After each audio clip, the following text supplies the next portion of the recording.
Angels Care Home Health, serving Hayes and the surrounding areas, is a Medicare-certified home health agency providing quality skilled nursing and restorative therapy services to patients in their homes. They're polite. I mean, they just take the time for you. Angels Care is there to help 24 hours a day, and all services are covered 100% by Medicare for patients who are eligible. I like the Angels for what they've done for me. Angels Care Home Health. We serve patients. Eagle Community Television presents Community Connection with your host, Mike Cooper. Welcome again to Community Connection from Eagle Community Television. Thanks for watching. Thanks as always to the producer of our series, Jeff Durall. We're at Tamanik Hall on the campus of Fort Hays State University with the Vice President for Technology at Fort Hays State, Joy Hatch. We're going to catch up on what's happening at Fort Hays State from the technology area. Let's begin with the basic, Joy. What areas does the technology department cover? I was going to say before I start, Mike, welcome to Tamanik Hall. Welcome to technology. We're excited to have you here. So for us here at Fort Hays Technology, that would cover everything that would be included in technology. You would think of the networks of computers, the wireless, but also all the audiovisual systems inside the classrooms, including Beach Smith and all the technical production that goes into our theaters as well. And that has really ballooned in the last few years, hasn't it? It has. It's amazing. Everybody carries around a cell phone anymore. You have your smartphones, and everybody just expects technology to work. So our goal is to make sure that it works whenever they need it. And tell us about how technology is incorporated at Fort Hays State. You mentioned everything from the day-to-day classroom experiences of the students, but also in areas of theater, performance, and productions. So for us, from a day-to-day experience, we're responsible for, one of the main things that we do is we don't want you to see it because it's the infrastructure. It's the wires and the cables that keep everything connected and everything running. So our goal is to make sure that that's always available and there for the students and for our faculty and staff as well. But the other part we do is the administrative systems, all the things that keep classes, students registering for classes, and so they can pay their bills, which of course is important. But all those processes there that help students take care of the administrative side of what they're doing and help our faculty and staff. Now, real exciting there, we're actually moving to a whole new administrative system. We're currently on a mainframe system and we're moving to a cloud-based computing system. So that's exciting, and our goal for this is to basically make everything more effective and more efficient so that instead of it taking you a long time to register or instead of it taking the registrar's office a long time to do things, they can do it in a more efficient manner. So that's our goal for making all these things happen. And you mentioned some of the advantages of moving from a server system to a cloud system. What's involved there? So of course the cloud-based system is basically out in cyberspace, in the cloud, so to speak.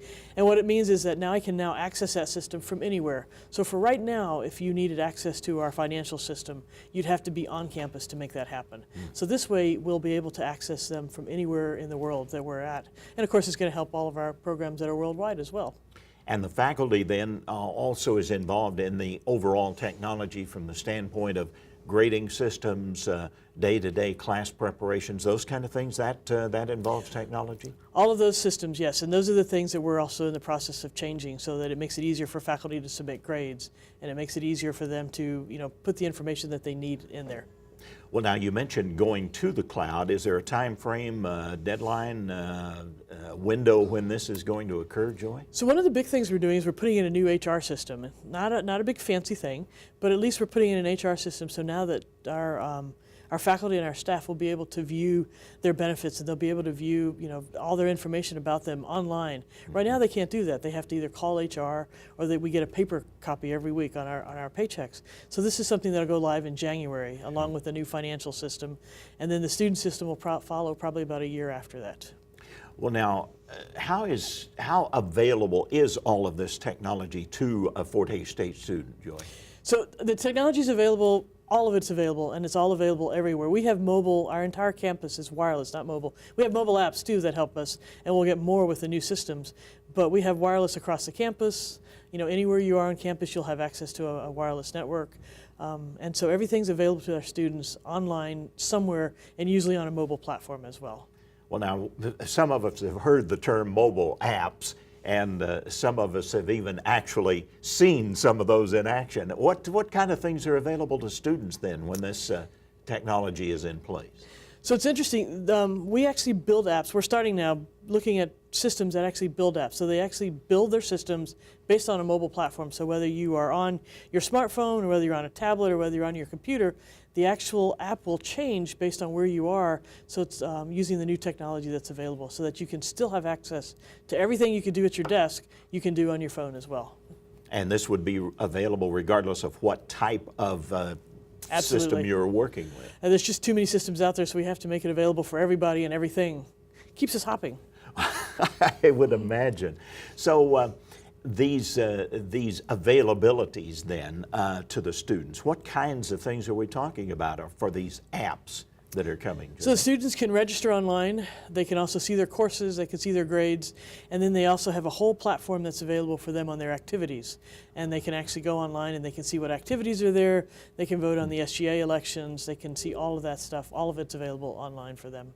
All at the touch of... All touch of your fingers, right? Oh, that's amazing. I understand why President Martin was so anxious for us to visit with the technology department and get an idea of the things that are coming to keep Fort Hays right in the forefront of technology. It's lots of fun and excitement, and like I said, our goal is to make it invisible so that it's just there and available for you and you don't understand that there's a problem.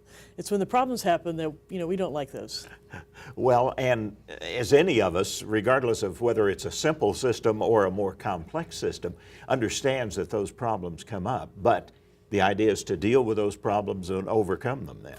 And hopefully we're finding them before you're seeing them. Ah, that's the whole idea, is to remain kind of anonymous, right, Exactly, Joy? exactly. What about faculty involvement now? How does the faculty play in as far as the new technology goes? What's the relationship there?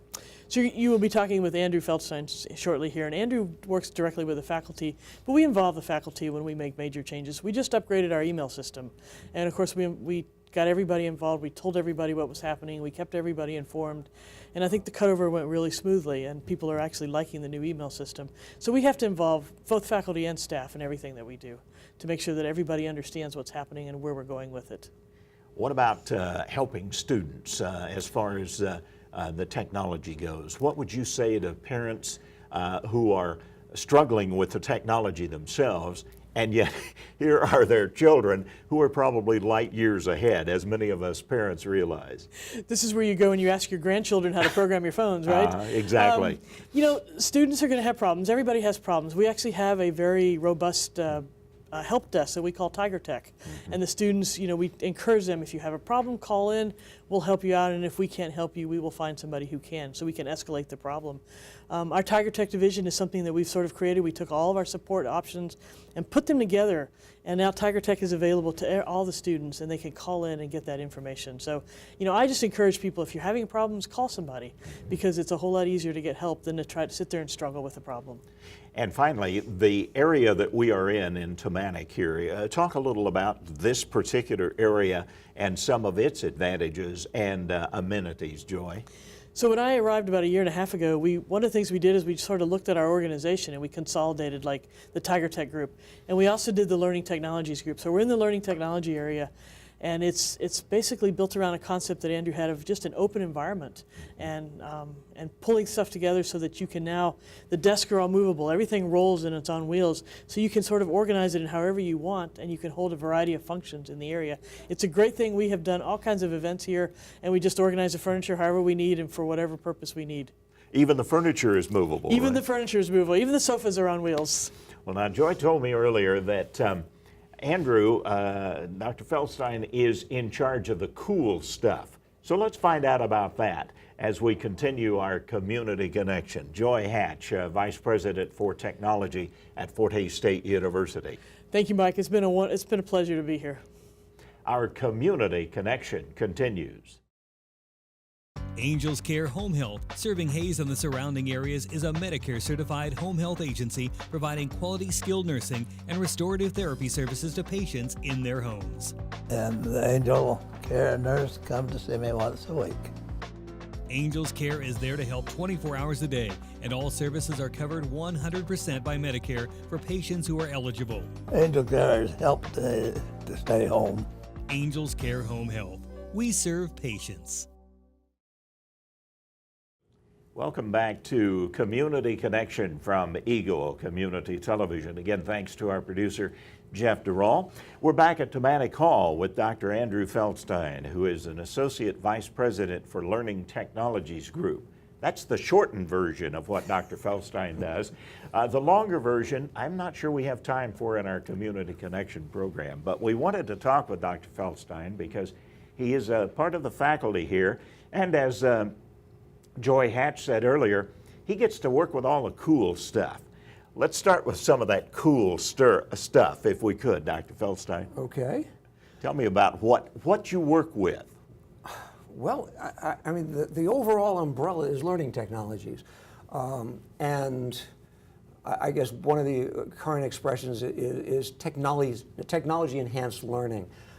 We live with technology in a way that we never have before. We've got, these little guys here that have more processing power than huge, large computers that would have taken up rooms would have had a few years ago. So, I mean, at our fingertips, we have the ability to find information about almost anything. I mean, prior to the iPhone coming into existence, we had large banks of encyclopedias, and we had to go, if we wanted to look something up, we had to go and look something up. Mm-hmm. Here we can do it now. And so we live in a world that is pulsing with information, with different ways to gather and collect information, with different ways to connect with people.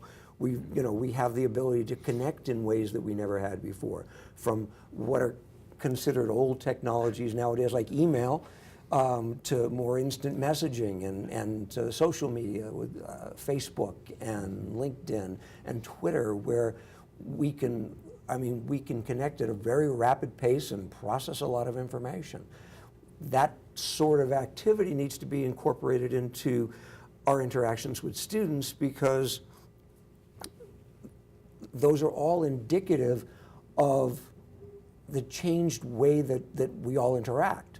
And therefore, we need to bring some of those things into the classroom interactions as well. And the idea is to serve the students where they are and also look to the future of where they will be then. Oh, absolutely.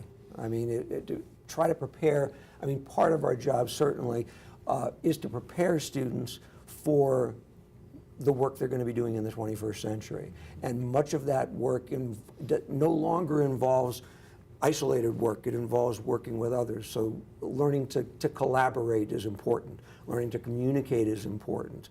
Learning how to think critically around the vast amounts of information that they're going to need to process is extremely important. And all of these things need to sort of make their way into the learning process. Dr. Feldstein, you were talking earlier about the visualization which is going to be occurring and how that is rapidly increasing. Talk about that for us, would you? Sure. In fact, if you like, I can sort of talk about what's happening behind us here. We have part of one of the consequences of the great cascades of information that we are experiencing is that we have to look at information differently than we used to look at information. We used to live in an age where information was scarce.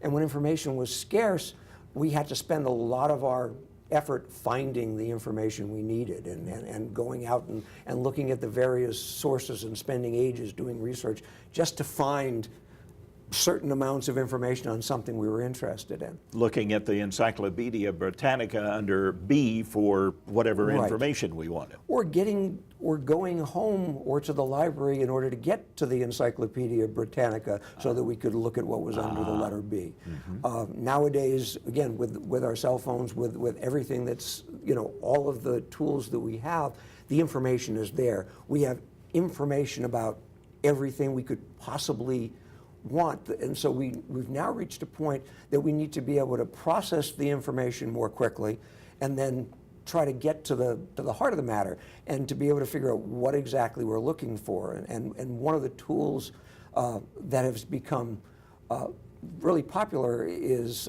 things like infographics, lots of ways to visualize information so that we can get a clear picture of it.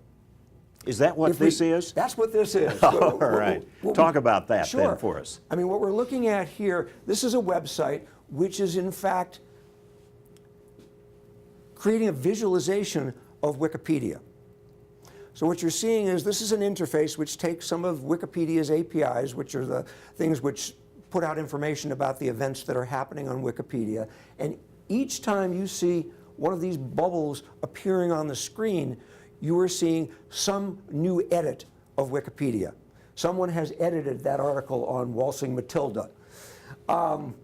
Interesting.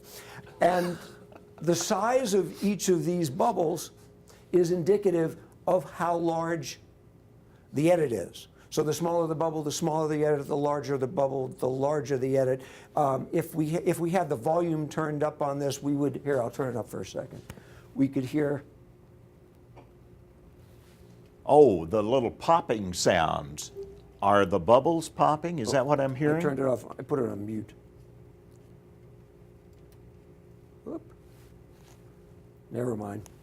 We won't get to the volume. But anyway, yes, it makes sort of like a Zen wind chime type sound, which is quite relaxing. But you can see on here, every time a new person joins Wikipedia, a little bubble comes across the top. Right now, there are currently 91 edits happening per minute on Wikipedia. And if you wanted to see a list of bridges, this is the most recent revision to this article on the list of bridges, and we could see each of everything that's happening on Wikipedia. And the interesting thing about this, more than just seeing what's happening on Wikipedia, is to be able to see, I mean, the process of edits on Wikipedia is very abstract.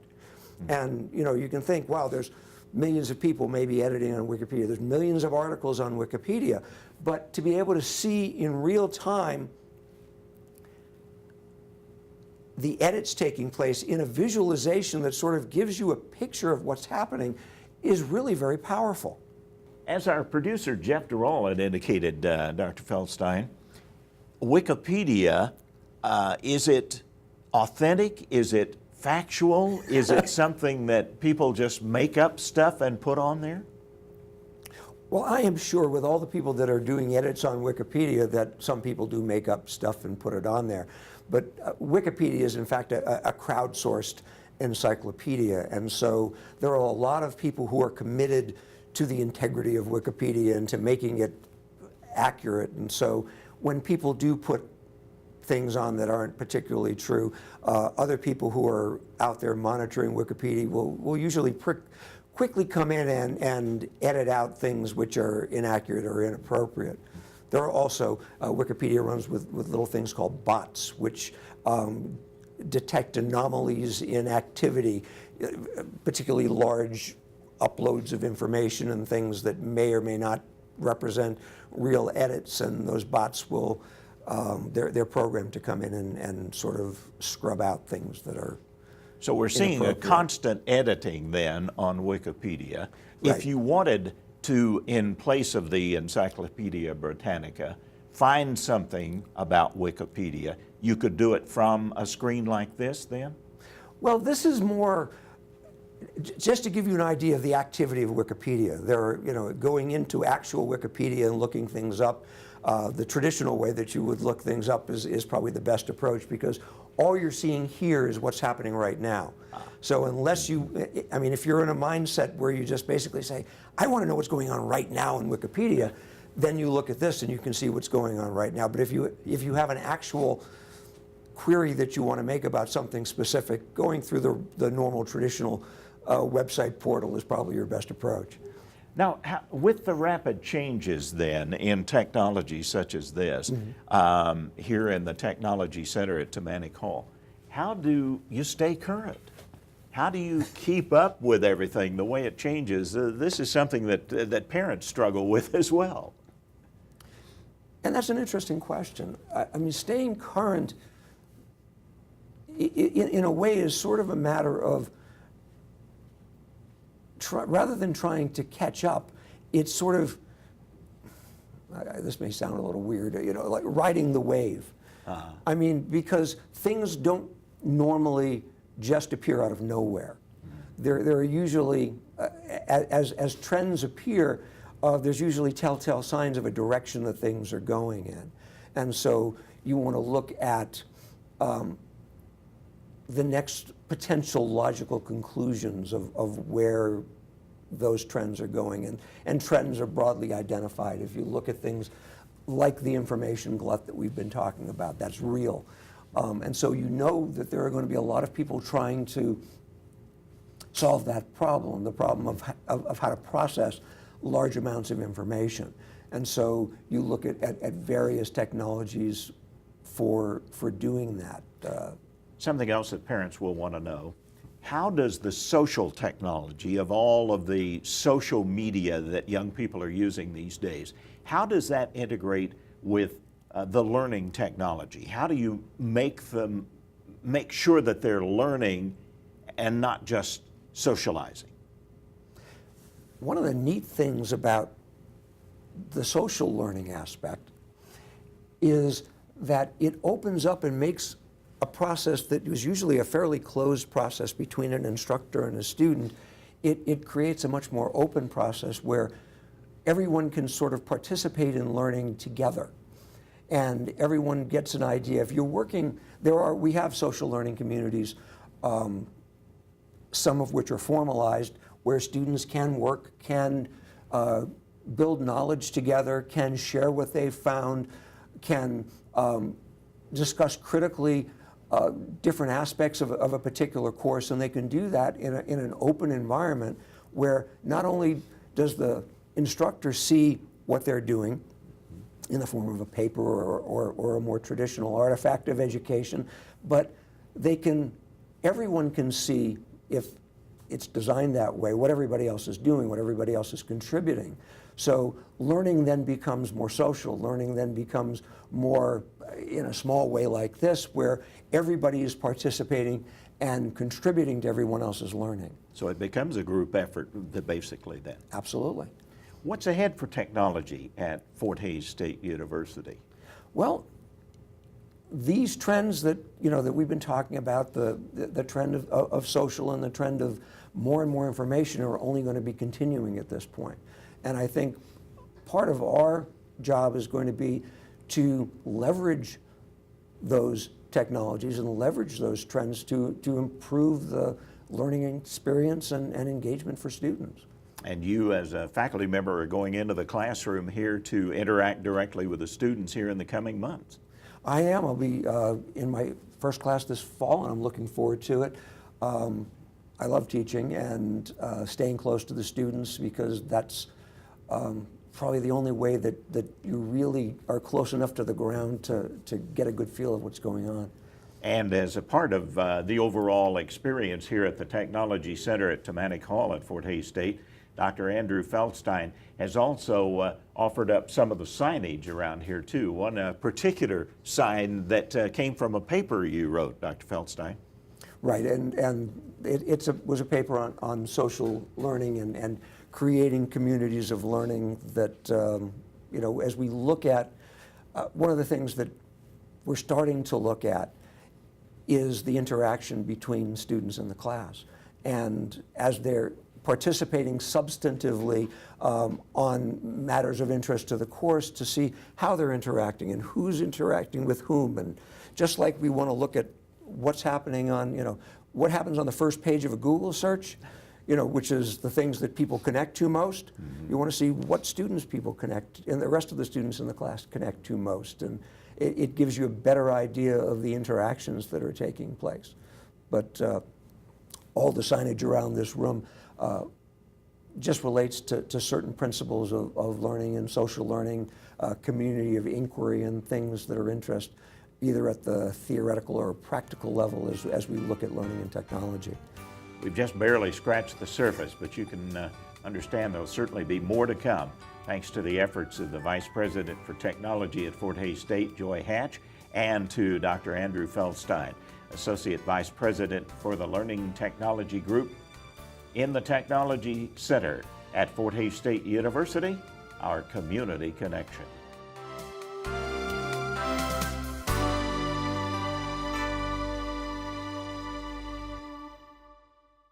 Angels Care Home Health, serving Hayes and the surrounding areas, is a Medicare certified home health agency providing quality skilled nursing and restorative therapy services to patients in their homes. And the Angel Care nurse comes to see me once a week. Angels Care is there to help 24 hours a day, and all services are covered 100% by Medicare for patients who are eligible. Angel Care has helped to stay home. Angels Care Home Health. We serve patients.